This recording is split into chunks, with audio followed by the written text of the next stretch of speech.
আমরা সবাই জানি আমাদের এই পৃথিবীটা আক্ষরিক অর্থেই জ্বলছে, কিন্তু এর আসল কারণটা কি? শুধু কার্বন ডাই অক্সাইড, নাকি এর পেছনে আরও গভীর কোনো সত্য লুকিয়ে আছে? আজ আমরা এমন এক মূল কারণ নিয়ে কথা বলবো যা প্রায়ই আমাদের আলোচনার বাইরে থেকে যায়। তাহলে প্রশ্নটা হলো, জলবায়ু পরিবর্তনের জন্য আসল দোষীটাকে? উত্তরটা কিন্তু আমরা যা ভাবি তার থেকে অনেকটাই আলাদা হতে পারে। চলুন প্রথমেই সেই সংকটটা দেখি যা আমরা সবাই খালি চোখে দেখতে পাচ্ছি। আমাদের চারপাশে এক জ্বলন্ত পৃথিবী। আপনারা কি এই প্যাটার্নটা লক্ষ্য করেছেন? প্রতি বছর গরমের রেকর্ড ভাঙছে, অসময়ে এমন বন্যা আসছে যা সবকিছু তছনছ করে দিচ্ছে, আর একের পর এক সাইক্লোন আমাদের বাংলা আর বাংলাদেশকে শেষ করে দিচ্ছে। সুন্দরবনের দ্বীপগুলো তো চোখের সামনে তলিয়ে যাচ্ছে। আর এই সব কিছুর মধ্যে আমরা কি শুনছি? সবাই বলছে গাছ লাগান, প্লাস্টিক ব্যবহার কমান, পৃথিবীকে বাঁচান। কিন্তু একটু ভেবে দেখুন তো, এতে কি সত্যিই কোনো লাভ হচ্ছে? কারণ সংকট তো কমছে না, বরং বেড়েই চলেছে। আসল কারণটা হলো, আমরা সম্ভবত ভুল জায়গায় সমাধানটা খুঁজছি।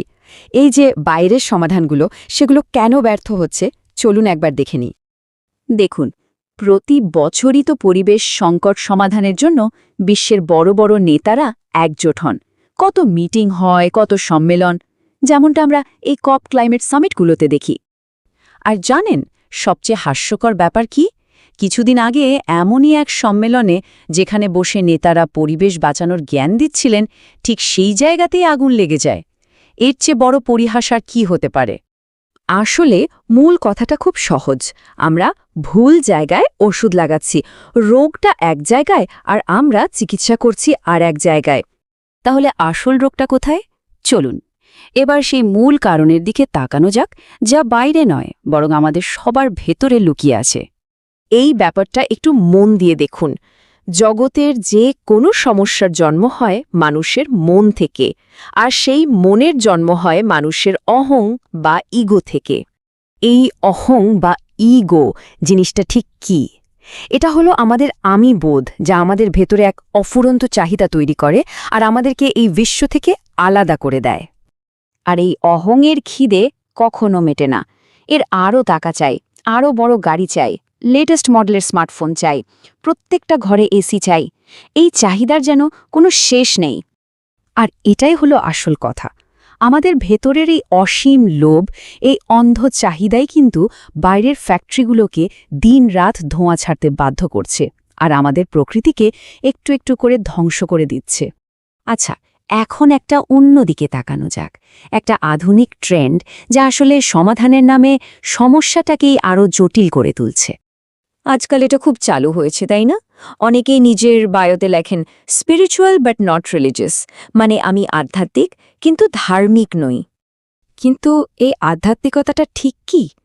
দেখুন, এর বেশিরভাগটাই হলো সৌন্দর্য বা অ্যাস্থেটিক্স।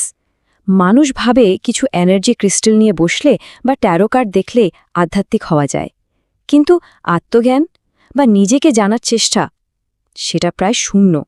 প্রশ্নটা খুবই যৌক্তিক যে মানুষটা নিজেকেই চেনে না, নিজের ভেতরের জগৎটাকেই বোঝে না, সে বাইরের প্রকৃতিকে জেনুইনলি ভালোবাসবে কিভাবে? তাহলে উপায় কি? চলুন এবার সে আসল সমাধানের দিকে যাই, সেই বিপ্লব যা বাইরে নয় বরং আমাদের ভেতরেই ঘটাতে হবে। সমাধান একটাই, আর তা হল আত্মজ্ঞান।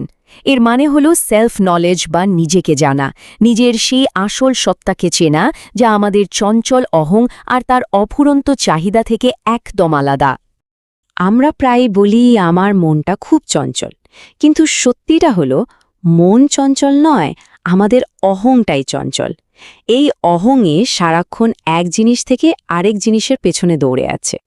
সুতরাং মূল কথাটা হলো, বাইরের দুনিয়া বদলানোর আগে নিজের ভেতরের দুনিয়াটা বদলাতে হবে।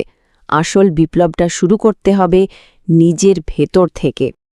আর সবশেষে শুধু এই একটি লাইন মনে রাখলেই হবে, যেদিন আমাদের ভেতরের এই অন্ধ দৌড় থেমে যাবে, ঠিক সেদিনই বাইরের প্রকৃতির ধ্বংসলীলাও থেমে যাবে।